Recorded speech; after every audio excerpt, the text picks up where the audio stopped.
असं इमॅजिन करा की डोक्यात आलेली प्रत्येक आयडिया एका क्लिकवर प्रत्यक्षात उतरतीये. आज आपण अशाच एका AI तंत्रज्ञानाबद्दल बोलणार आहोत जे हे शक्य करतंय. हो, आपण बोलतोय AI एजंट्स बद्दल. आणि ही काही भविष्यातली गोष्ट नाहीये, हे आजचं वास्तव आहे. तुम्हाला माहितीये, तब्बल 80% कंपन्यांनी त्यांच्या रोजच्या कामांमध्ये AI एजंट्स वापरायला सुरुवात सुद्धा केली आहे. म्हणजे हा बदल किती वेगाने होतोय बघा. खरं तर आता हे सायन्स फिक्शन वगैरे राहिलेला नाहीये. AI आता फक्त एक टूल नाहीये, तर तो आता आपल्या टीमचा एक मेंबर, एक खराखुरा टीममेट बनत चाललाय. पण मग नेहमीच्या जनरेटिव्ह AI आणि या AI एजंटमध्ये नेमका फरक तरी काय आहे? बरं, हे समजून घेण्यासाठी आपण एक गंमत करूया. दोघांनाही एकच आव्हान देऊया. फक्त एका वाक्यावरून एक पूर्ण वेबसाईट तयार करायची. आणि आपलं चॅलेंज एकदम साधं सरळ आहे. एकच वाक्य द्यायचं, माझ्या 3 दिवसांच्या दिल्ली ट्रिपसाठी एक वेबसाईट बनव. एका मोठ्या कामासाठी किती सोपी रिक्वेस्ट आहे, नाही का? चला तर मग आपल्या पहिल्या स्पर्धकाला भेटूया. हा आहे जनरेटिव्ह AI, म्हणजे आपला नेहमीचा ChatGPT. तर ChatGPTने काय दिलं? त्याने प्रवासाचा प्लॅन दिला, ठिकाणांची लिस्ट दिली, अगदी वेबसाईटचा कोडसुद्धा दिला. पण त्याने खरी वेबसाईट बनवली नाही. म्हणजे कसं? त्याने आपल्याला केक बनवण्यासाठी सगळं साहित्य दिलं, पण स्वतः केक बनवून नाही दिला. तो फक्त माहिती देतो, कृती नाही करत. आणि आता बघूया आपला दुसरा स्पर्धक, ऑटोनॉमस एजंट. आपण तेच काम मॅन्सर AI नावाच्या एजंटला देऊया आणि बघूया तो काय करतो.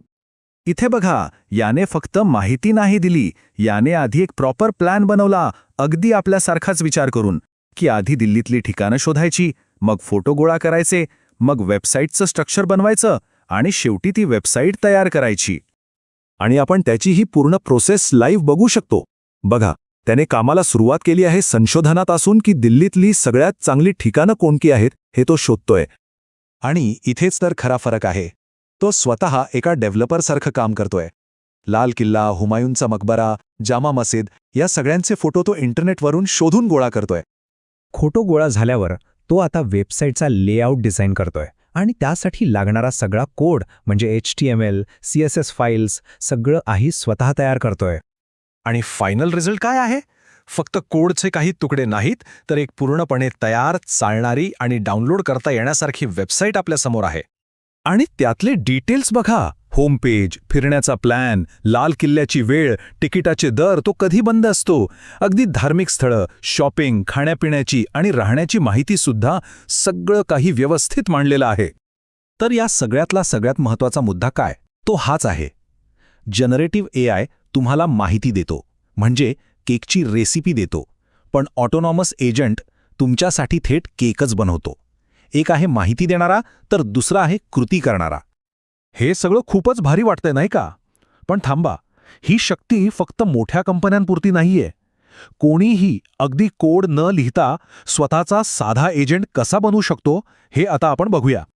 यासाठी आपल्याला फक्त 2 गोष्टी लागतील. एक म्हणजे N8N, जे एक वर्कफ्लो ऑटोमेशन प्लॅटफॉर्म आहे. सोप्या भाषेत सांगायचं तर गोष्टी जोडून प्रक्रिया बनवण्याचं एक साधन. आणि दुसरं म्हणजे ग्रॉक, जे आपल्या एजंटचा मेंदू असेल.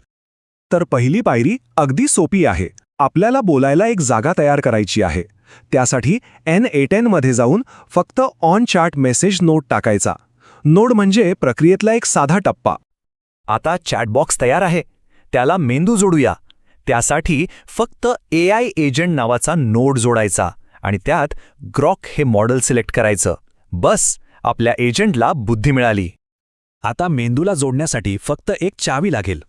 त्यासाठी ग्रॉकच्या वेबसाईटवरून एक API की कॉपी करायची आणि N8N मध्ये पेस्ट करायची. अगदी सोपी कॉपी पेस्ट प्रक्रिया आहे. आणि झालं, आपला एजंट तयार आहे. आता त्याला डॉक्टर APJ अब्दुल कलाम यांच्याबद्दल विचारलं तरी तो एका वैयक्तिक असिस्टंटप्रमाणे आपल्याला सगळी माहिती काढून देईल. तर मग या सगळ्या माहितीमधून आपण काय शिकलो? याचा मुख्य निष्कर्ष काय आहे? सगळ्यात मोठा बदल हाच आहे. AI एजंट्स म्हणजे आपल्या डोक्यातील विचार आणि प्रत्यक्ष होणारी कृती यांना जोडणारा एक पूल आहे. आता फक्त माहिती विचारायची नाही, तर थेट कामच सोपवायचं आणि रिझल्ट मिळवायचा. आणि यामुळे कामाचं भविष्यसुद्धा बदलतंय. कालपर्यंत माहिती शोधणं हे कौशल्य होतं, आज जनरेटिव्ह AI ते करतंय. पण उद्याचं कौशल्य आहे AI एजंट्सना कामं सांगून ती पूर्ण करून घेणं. हे तंत्रज्ञान आता आपल्या हातात आहे. ते आपलं काम, आपली निर्मिती क्षमता सगळंच बदलून टाकणार आहे. तर मग जाता जाता एक विचार करायला हवा. जर आपले विचार क्षणात कृतीत बदलू शकले तर आपण सर्वात आधी काय बनवू?